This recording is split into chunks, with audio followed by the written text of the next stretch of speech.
क्या आपने कभी किसी दरिया को सांस लेते महसूस किया है? क्या पानी बहने की बजाय देखने लगे तो? आज की कहानी है दरियाई रावी की, एक ऐसी कश्ती की जिसमें इंसान नहीं थे, मगर वो खाली भी नहीं थी। कहते हैं तकसीम बंद के चंद ही बरस बाद दरियाई रावी में एक अजीब खामोशी उतर आई थी। रात के वक्त पानी बहता नहीं था, बस सांस लेता महसूस होता था। लाहौर के मज़ाफ़ात में रहने वाले बूढ़े माहीगीर आज भी कसम खाकर कहते हैं, रावी उस जमाने में दरिया नहीं था, कुछ और बन गया था। एक रात शदीद धुंध के दौरान बहारत किस्म से एक पुरानी लकड़ी की कश्ती खामोशी से बहती चली आई। ना कोई मलाह था, ना चिराग, ना आवाज, मगर हैरत की बात यह थी कि कश्ती खुद ब खुद पाकिस्तान के किनारे की तरफ बढ़ रही थी। इस कश्ती को सबसे पहले एक नौजवान माहीगीर हनीफ ने देखा। वो कहता है, कश्ती के अंदर साए थे मगर इंसानों जैसे नहीं थे। जैसे ही कश्ती किनारे के करीब पहुंची, दरिया का पानी अचानक सिया हो गया।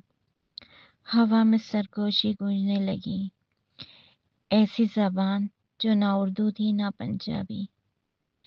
गांव के बुजुर्गों ने बताया, रावी के उस पार बहारत की जानिब का भी एक कदीम शमशान घाट था, जहां तांत्रिक कामिल जन्नत को काबू करने की कोशिश करते थे। हनीफ और उसके दो साथी जब कश्ती के करीब गए तो उन्होंने देखा, कश्ती के फर्श पे खून के निशानात, लकड़ी पे जले हुए पूरे सरार नक्श और दरमियान में रखी हुई एक मिट्टी की हांडी से सिसकियों जैसी आवाजें आ रही थी। जैसे ही हनीफ ने हांडी को हाथ लगाया, उसके कानों में एक आवाज गूंजी, हमें रोका गया था, अब नहीं रुकेंगे।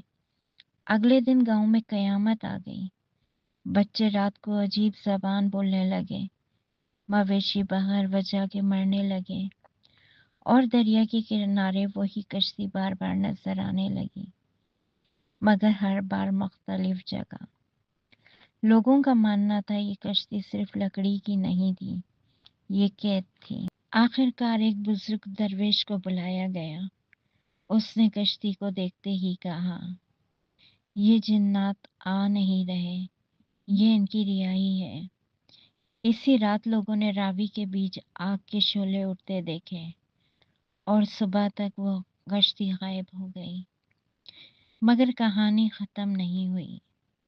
आज भी जब रावी पे घनी धुंध उतरती है, माहीगीर कहते हैं, अगर पानी में बाहर चप्पू की कश्ती चलती नजर आए तो नजर झुका लेना, क्योंकि सब सवार नजर नहीं आते। अगर ये कहानी आपको अच्छी लगी है तो लाइक करिएगा, कमेंट करिएगा और चैनल को सब्सक्राइब करना मत भूलिएगा।